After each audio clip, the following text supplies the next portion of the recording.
Hello friends, welcome to my channel અરુકુક ગુજરાતી. આજે હું બનાવી રહી છું માત્ર 5 જ મિનિટમાં તૈયાર થઈ જાય તેવું કાઠિયાવાડી તે ચટાકેદાર તુરિયાનું શાક. આ શાકને તમે રોટલા, ભાખરી કે રોટલી ગમે તેની સાથે સર્વ કરી શકો છો અને ટેસ્ટમાં ખૂબ જ સારું લાગે છે. તો તુરિયાનું શાક બનાવવા માટે મેં 2 નંગ તુરિયા લીધા છે. વજનમાં 250 ગ્રામ છે. તો તુરિયાને મેં ધોઈને કોરા કરી લીધા છે. સાથે જ શાકને કાઠિયાવાડી ટેસ્ટ આપવા માટે 1 ગાંઠિયો લસણ લીધું છે. હવે તુરિયાના આગળથી ડીટીયાનો ભાગ કાઢી અને તેની છાલ કાઢી લઈએ. તો અહીં તુરિયાની વધારે છાલ નથી કાઢવાની, માત્ર તેની નસોનો આ રીતનો જે કડક ભાગ હોય છે તેને જ કાઢવાનો છે. હવે બંને તુરિયાની છાલ નીકળી ગઈ છે, તો તેનું આ રીતે નાના પીસમાં કટિંગ કરી લઈએ. તો તુરિયા કટ થઈ ગયા છે. હવે આપણે લસણ છોલી લઈએ. તો શાકને એકદમ સરસ કાઠિયાવાડી ટેસ્ટ આપવા માટે અહીં આપણે લસણનો ઉપયોગ કરેલો છે. અને આમે લસણ હેલ્થ માટે ખૂબ સારું છે. લોહી એકદમ સરસ પતલું રાખે છે અને હાર્ટ એટેક જેવી બીમારીઓથી દૂર રાખે છે. જો તમે લસણ ખાતા હોય તો શાકમાં જરૂર એડ કરવું, અને ન ખાતા હોય તો ચાલે. તો હવે શાક બનાવવા માટે તુરિયા અને લસણ રેડી છે.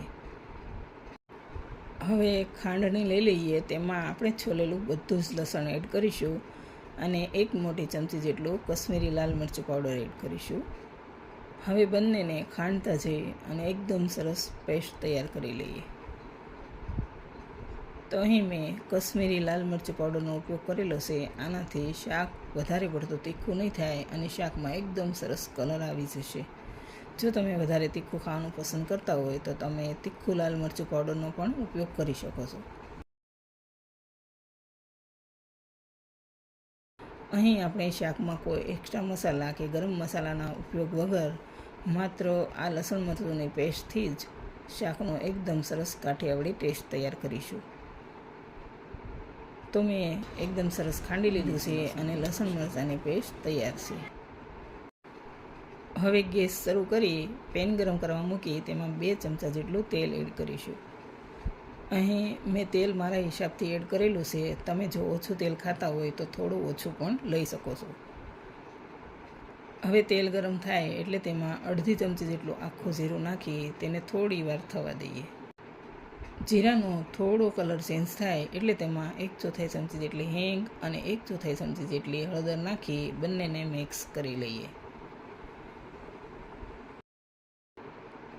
હવે ગેસની ફ્લેમ સ્લો કરી લસણ અને લાલ મરચું પાવડરની આપણે જે પેસ્ટ તૈયાર કરેલી છે તે બધી જ તેલમાં એડ કરી અને તેને સ્લો ફ્લેમ પર ચલાવતા રહી તેલમાં બરાબર મિક્સ થાય ત્યાં સુધી થવા દઈએ.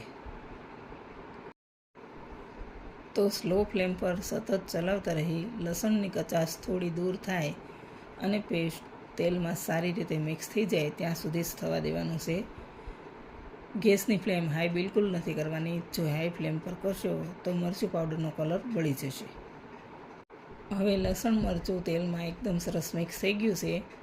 તો પેનમાં તુરિયા એડ કરીશું અને તુરિયા ફટાફટ કૂક થઈ જાય એટલે તેમાં સ્વાદ પ્રમાણે મીઠું પણ સાથે એડ કરી દઈએ.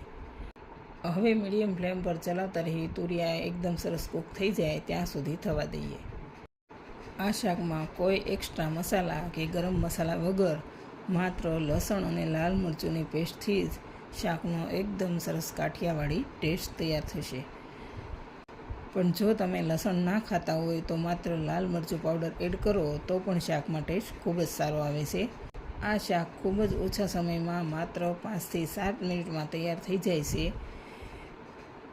જે મહિલાઓ બહાર નોકરી કરતી હોય છે તેમના પાસે બિલકુલ સમય નથી હોતો, તો તેઓ ખૂબ ઓછા સમયમાં આ શાક બનાવી રોટલા, ભાખરી કે રોટલી સાથે સર્વ કરી શકે છે.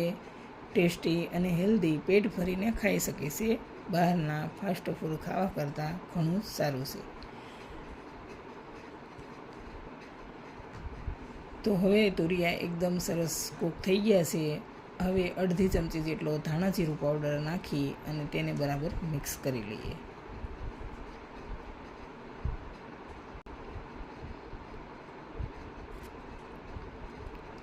તો તમે જોઈ શકો છો તુરિયા સારી રીતે મિક્સ થઈ ગયા છે, તેમાંથી તેલ પણ છૂટું પડી ગયું છે. હવે અડધા કપ જેટલું ગરમ પાણી એડ કરી તેને મિક્સ કરીશું અને થોડી વાર તેને થવા દઈએ.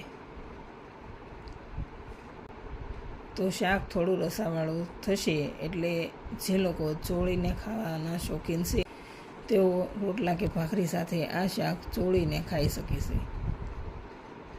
તો મેં થોડી વાર થવા દીધું છે અને હવે શાક એકદમ રેડી છે. તો હવે તેમાં થોડા લીલા ધાણા નાખી તેને પણ મિક્સ કરીશું. શાક એકદમ રેડી છે તો તેને નીચે ઉતારી અને સર્વ કરી લઈએ.